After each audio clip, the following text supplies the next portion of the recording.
Hello, folks, and welcome to another episode of the Cubs Line Podcast. I'm Ryan Dunleavy, And I'm Ryan Zielinski. and today the Cubs had a big 3-2 win versus the Pirates in a pitcher's duel. A solo home run from Seiya Suzuki and a two-run shot from Pete Crow Armstrong was all it took to get the W today. Jameson Taillon had a great outing. Ryan, any opening thoughts on today's game? It's not a pretty win. It's not, how you would have, liked this kind of game to go, but it's a win, right? It's a win. They get a win in the win column. Hopefully this is the kind of win that can, get your momentum back. So a win's a win, right? Play the song. A win's a win. They don't ask how. So let's get into our cards portion brought to you by Mark's Card Shop, located in Downers Grove. Address is 914 Curtis Street in Downers Grove, Illinois. Go check out their website at markscardshop.com. Thank you for sponsoring today's show in this part of our show, the card segment. First card, right fielder for the Cubs. Kyle Tucker. Yep, pretty easy one. Next, he is the catcher for the Rangers. The starter, Yes. Jonah Heim. Yep, Jonahan. And then the last one, this guy mainly DHs. He plays a little bit of outfield, and his nickname is Big Santa. Big Santa? Or is that one? Big Big Christmas, Big Christmas, Christmas. Big Okay, Christmas, Joe Canzino. Big Christmas. Yep. All right, Ryan. Do you want to get into today's recap from today's ball game? Yeah, let's do it. So the Cubs win 3-2. They are now 42-27. I believe this is the best, like 70 or whatever game start since 2016. So still the train's moving. The Pirates are now 28-42. The Cubs are 21-11 at Wrigley. Pirates 9-23 on the road. The Cubs are now 5.5 games above Milwaukee. So St. Louis has dropped to third, but Milwaukee is in second, 5.5 back. And then the Pirates are 14.5 back. So scoreless game until the bottom of the fourth. Kyle Tucker gets on, and then Pete Crow Armstrong hits a ball at like his eyes out. It was pretty crazy that it somehow got out. Any thoughts on like PCA home run? Awesome to see him hit another one. He played pretty well. Yeah. Any thoughts on the PCA homer? Yeah, I mean, the funny thing about PCA home runs is they're either 3 feet over the zone or 3 feet under the zone, which I love to see. And Yeah. yeah, I mean, this unexpected power from PCA has been great. Kind of a different style of play than we've seen in the past 2 years. We've seen from him small ball, blooper singles, bunt singles, get on first base, find a way, steal the base. And now he's hitting the ball out of the ballpark, which I love to see. And that's why he's kind of hitting in a 3-4 hole for the Cubs. And I'm loving this breakout year, and he's a no doubt all-star starter. Yeah, for sure. I don't really think there should be any discussion. Yeah, PCA, another one, 3.9 feet off the ground, and I believe it was the eighth highest pitch hit for a home run. Um, I think this season. So that's pretty cool. And then in the bottom of the sixth inning, Seiya Suzuki pulls one. Looked to be way gone, but it wasn't too far up the bleachers. But he hits another one. Glad to see him going. He's again like we kind of talked about with Jack. Like he's got as many home runs now as he's really had in an entire season. In his previous seasons with the Cubs, and he's been awesome. This one went 379. Gave the Cubs a 3-0 lead. Any thoughts on the Seiya home run or Seiya in general? Oh, he continues to clobber lefties. I called a Suzuki home run today. I was talking to you, I believe, about him. Like, yeah, if I Yeah, if I I was remember. a betting man, I would bet a Suzuki home run because he continues to kill left-handed pitching. And I mean, he's just had a great year, and I'm loving to see it. I assume he wasn't too thrilled to be a full-time DH. I'm sure he would have loved to play the field because I think he won a couple Gold Gloves in Japan. Obviously, he kind of struggled in the field these past couple of years, but he's really taken on a role as the DH for the Cubs, and he deserves it. And if there wasn't so many good DHs in the NL, he would be for sure an all-star. He might sneak in, who knows? but I really think he deserves it, and I'm loving what I'm seeing from him. And my other thing is that ball that he hit. Wind was blowing in very hard today. If he Yeah. hits that on a normal day, that's probably on to wave wind. It Like I just yeah, got like I out. said, off the bat, it was like the Javi home run in Game 1 of 2016 NLDS. Like when everybody just started going nuts because they thought it was out of the stadium, but it really got into the basket, right? Like that thing looked like it was way, way gone. Barely, I mean, I won't say barely got out, but it didn't get out as much as we thought. But exactly, like if that's on a normal day with no wind, that thing's out of the stadium. So, um, and then in the top of the seventh, Jameson Taillon runs into a little bit of trouble. Um, and then Brad Keller came in to finish out the inning. Frazier singled to score Horwitz to make it 3-1. Chiola walked with the bases loaded to make it 3-2. That's kind of where that's where the scoring ends for the game. Very, you know, old school game, right? Cubs have two homers. That's how they get it done. Pirates get a single and a walk for their runs. That's pretty much it for the game recap. I mean, Cubs didn't have anybody with two hits. So that's not, awesome. They only had four hits in general. And those were from Swanson, PCA, Saya, and Tucker. So these guys, four in a row right here with one hit, and then that was it for the rest of the lineup. What kind of sticks out to you about that in the Cubs batting order? One thing I did want to note about that top of the seventh inning, if you're Brad Keller, you can't hit the eight hitter and then walk the nine hitter. Like Yeah, that's something that you can't do. I know it's the Pirates, so it's not the end of the world. But when you're in the playoffs and you're playing a team like the Dodgers, or the Mets, the Padres, you hit and walk that 8-9 hitter. Now you're facing an Otani, a Tatis, or a Lindor with the bases loaded. Just in the future, that's something that Brad Keller cannot do. But he's been very good so far this year, so I'm not gonna complain. About this Cubs lineup with the hitting, I mean, he's had an all right year. Cubs just didn't seem to hit him. That kind of happens sometimes, but their bats really haven't been the same since a couple series ago. In the beginning of the year they were murdering the ball, and now it's just kind of inconsistent. So I mean, maybe you'd like to see some hits from the bottom of the order. I know for Bush it's tough, the lefty lefty matchup. Maybe it's a game that you'd like JT to start, but I understand Craig giving him the opportunity. Nico and Shaw didn't really do anything. Hap didn't do it. It's not doesn't really stand out to me too much. yeah. Like I mean, it's not the end of the world, right? So real quick before we get into the pitching, I got a couple questions here, deadline questions. Rosario, Bell, McMahon, or Horwitz at the deadline. Who do you want most out of that group? Personally, I want Josh Bell the most. They need a left-handed bat. I think Josh Bell will cost less than McMahon. Mhm. And Bell also can hit for pop, and he's a really good pinch hitter late in games, and you won't have to give up much. Rosario, maybe you might have to give up a little more. And the thing about Bell is he only really plays first base and DHs. Rosario is a utility man, which is the only con about it. And Rosario can kill left-handed pitching, but we have JT on the right-handed side on the bench for a bat. I would prefer to see Josh Bell or Ryan McMahon, preferably Josh Bell. Yeah, What I about agree. you? Honestly, Josh Bell because the left-handed bat pretty needed. He's got so much pop. Like I remember when he was on the Pirates, when he was in the Marlins. Like every time he would come up, I mean, it's just nerves because like if he connects with one, I mean that thing could go 600 feet. Like he's got just so much pop. I would love to see a power. I believe he's a switch hitter. I don't know if he's gone full lefty like Mullins has and all them, but I mean, I would love to have Josh Bell. And then Chris Sale or Sandy Alcantara. All right, I'm gonna walk you through this. I assume Shota will be back. He has earned a playoff start. Matthew Boyd and Jameson Taillon have earned playoff starts. So on that hand, you have two lefties and a righty, but then you also have Cade Horton.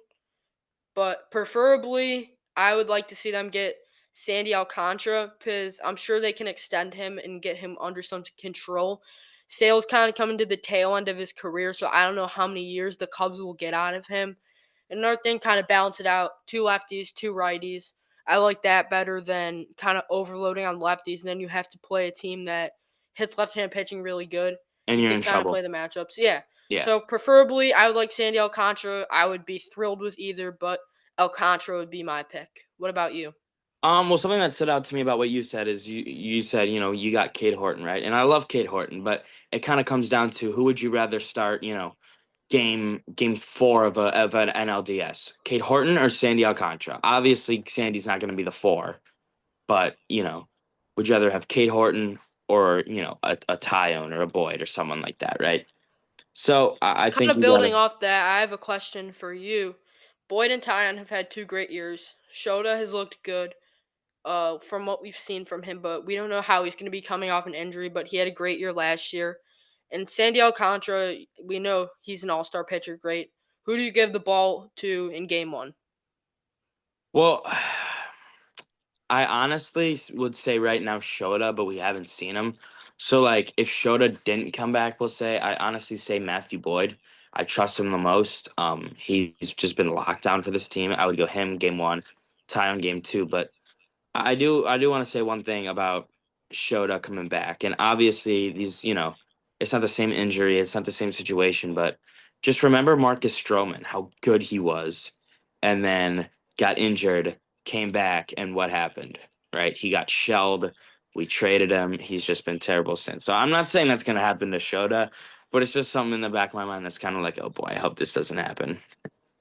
Yeah, on that question, I see where you're coming from, but I tend to disagree with you. I saw on Twitter today, one of the guys he asked a question: if the Cubs had a captain, who would it be? And I think a very common answer was Dansby Swanson and Jameson Taillon, by just the way that their teammates respect them. And Jamo's a bulldog; the boys follow him. He's one of the leaders on this team, and I think it'd mean a lot for the team and for him to get the ball in Game 1. So I'm giving it to Jameson Taillon. Okay, I mean, I listen.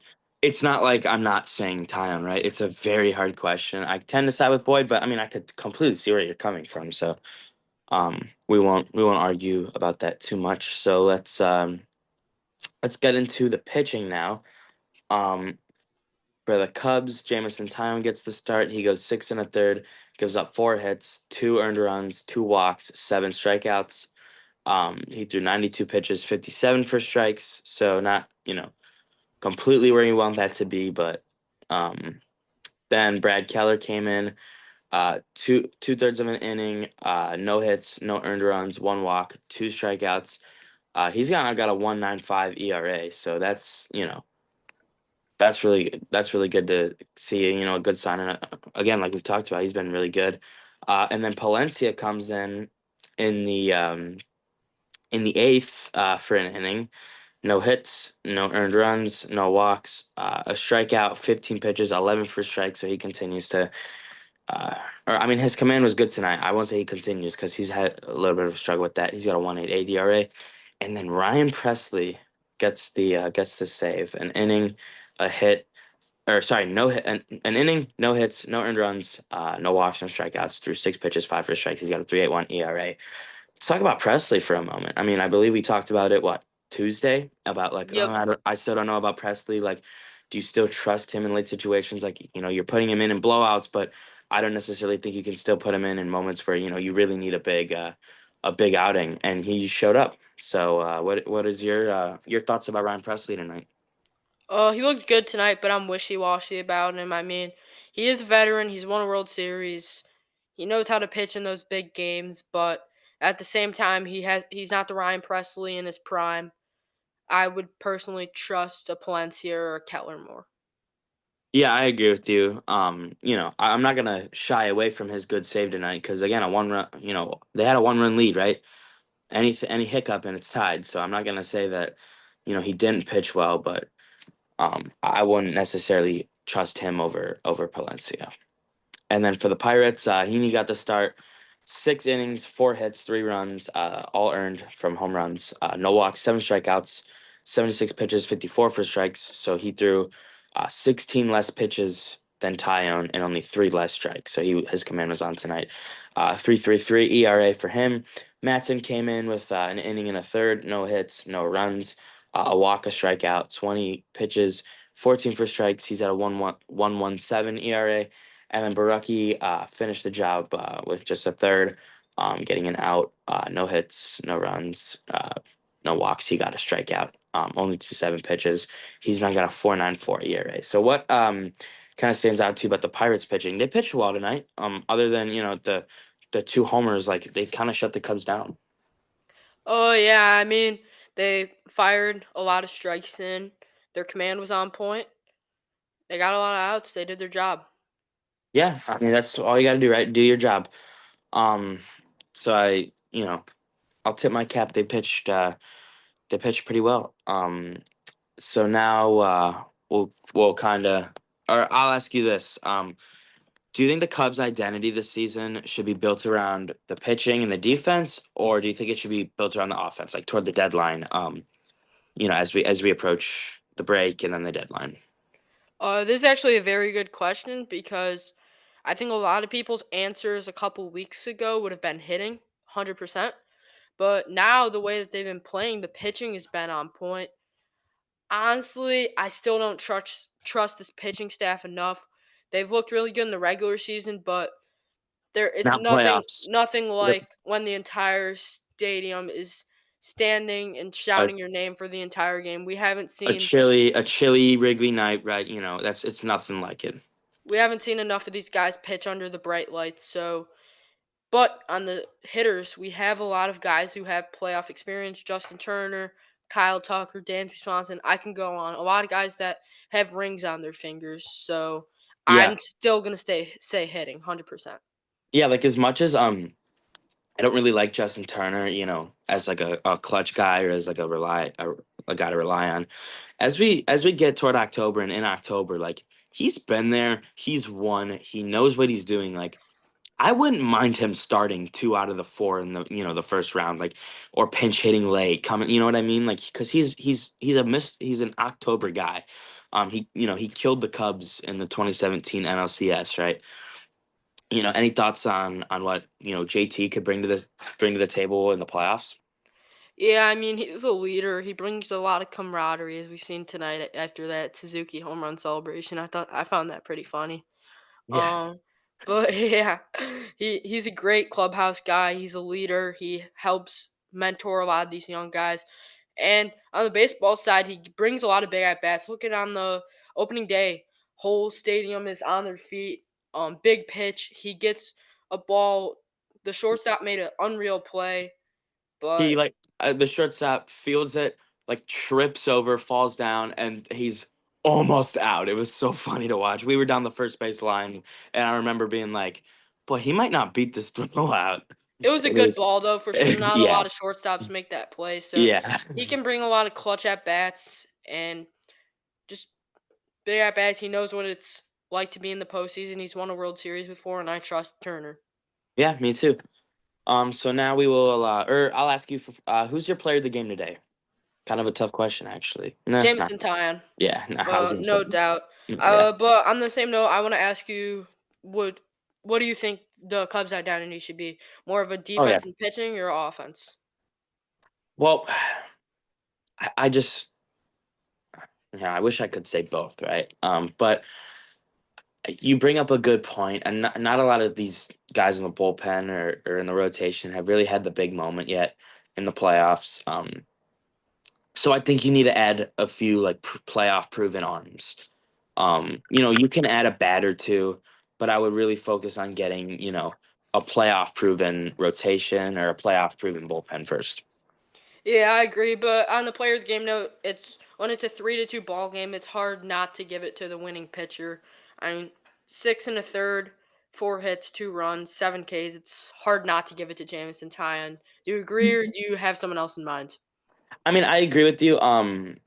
Like I said, or like the bats didn't really have his back tonight, so he kind of stood up and showed out. But yeah, I'd probably give it to Tyone. Don't really think there's anyone else. Like again, no one had 2 hits. They only had 4 hits in general. So you got to go Tyone here. He did his job. He pitched really well. You know, won the game for the boys. Yep. And on that note, let's take a look around the MLB, some scores Let's from today. we'll preview tomorrow first, real All quick. right, yeah. I do want to say, in case you did not see our Instagram or our Twitter posts, we will be at the game tomorrow. We will be doing a vlog that'll be released kind of when we get home. That'll probably get released with the podcast. We'll probably do like two posts at one time. We'll be doing in game or not in game. Like we'll do some fan interviews out of the stadium. Be giving some fans some prizes. In-game updates, In game post-game updates. recap from Wrigley. Yeah, we'll take a video, kind of give our thoughts from the stadium after the game ends. I'm really excited, Rye. I don't know about you. I always love seeing the I'm gun. pumped. I Maybe at a least. little, maybe a little Paul Schemes warm-up videos. Oh yeah, oh, of course. I mean, I'm really excited to get down there, get down early, watch his warm up. Gonna be a fun day. Really excited. Got to get some sleep tonight. I'll be up early, but I'm really excited for tomorrow. Yeah, I'm excited too. If you guys did not know, on the bump for the Pirates, Paul Skeens, 4-6 on the year with a 1.88 ERA. On Insane. the bump for the Cubs, Cade Horton, 3-1 on the year with a 4.11 ERA. So two top prospects in the past couple of years. I think Horton, I believe, is the Cubs' two prospect. Skeens was the number one prospect in all of baseball. So I'm pumped to see this matchup tomorrow. I'm so excited. Like I haven't seen Kate Horton yet, right? Like he's obviously a young and upcoming guy. I mean, I'm excited to see him pitch, but I gotta say I'm so excited to see Paul Skeens. Not really excited to see him pitch against the Cubs because the bats have been non-existent for about a week now, and with him pitching, who knows if we're even gonna score a run tomorrow? But let's see if Cade Horton can keep it below two. If he can give up two, three, or maybe four, maybe we have a chance. But Paul Skeens, I hope we can get him out of the game early because I think that's kind of the key to tomorrow. What do you like? The key to tomorrow, I think, is put a couple runs up on Skeens, before the fifth. Try to get him out of the game, and then just shred the bullpen up. Oh, yeah. My approach at the plate is I'm taking the first strike. There's a ball that can hit you or walk. I'm taking that. I know Yeah. it's considered catch up baseball for late innings. Take till you get a strike. If a ball Yep. can hit you, take it. If you can walk, take it. But Paul Skeens is another animal, so you got to play catch up baseball early in the game. I mean, Any it's so any fun. runners on base is good. Yeah, exactly. Like it's so funny. We're talking like this is Game 7 of the NLCS, but it's really only a game versus Paul Skeens. But you got to plan like it's a playoff game against this guy because obviously he's 4-6, but you look at that ERA and that record does not show what kind of pitcher he is. Yeah, and now let's get into a look around the MLB. The Astros beat the White Sox 4-3. Franmer Valdez 12 Ks on the night. The Mets beat the Nationals 4-3. Jeff McNeil hit a 3-run bomb. Kodai Senga gets the win on the mound, but he's gone on the IL as he got hurt. The Rangers kill the Twins 16-3. Adolis Garcia hit a 3-run bomb. The Rockies finally win a ball game. Yes. Two games that they blew in the late innings in a row. A series that they should have swept. You gotta feel terrible. Finally get a dub. 8-7 win. Orlando Arcia walk-off single. That's Lucky gotta number be great. 13. Tigers beat the Orioles 4-1. Tarek Skubal 6 and 7 scoreless or 6 Ks and 7 scoreless innings. Parker Meadows 3-run homer. Yankees beat the Royals in a pitcher's duel, 1-0 win. Uh, I believe that game went. No, Yankees scored in the eighth inning and no offense in that game. Some great pitching, and Yeah, then the 5-6. Brewers beat the Cards 6-0. I don't want to mispronounce this guy's name wrong, but Oh, uh, uh, Misiorowski. yeah, Jacob Misiorowski goes 5 innings, no hits, no runs, 4 walks, 5 Ks, gets the W in his first major league start. He looked electric. Yeah, I did. And that's all I got today. Ryan, I'm gonna give you your trivia question. But yeah, let's do this. Which Cubs player Oh, in the 20 hold up, let me pull up. Which Cubs player in the 2015 NLDS hit a home run on top oh, of the come on, scoreboard come on. to win that? Kyle Schwarber, never forget it. That thing is framed up there, I want to say. Yeah, that And was a bomb. I'll never forget what, dude, that team was like led by so many guys that are not around. I mean, obviously none of them are around, but like Junior Lake, like Jorge Soler, like all those guys. Solaire's on the Angels tearing it up now. Yeah, he is. I'm so glad. Like I always loved Jorge Soler. There was never Yeah. any like get him off the team. I mean, yeah, that team, Chris Coughlin, that team was crazy. Yeah, for sure. Love watching some old Cubs highlights. Oh, 2015, 16, some almost great years. almost every week I'm searching 2016 World Series highlights or 2015 NLDS highlights. You know, I'm always reminiscing on the past. Yep. Thank you guys for tuning in to our show today. Gotta go get some sleep for the big day tomorrow. Super Yeah, excited. Signing gotta get out off. of that. I'm Ryan Dunleavy. I'm Ryan Zielinski. See you guys in the next episode. Fly the W. See you guys. Remember to tune into the vlog. Go to our Instagram. That's where we're gonna be posting the interviews. Thank you guys so much.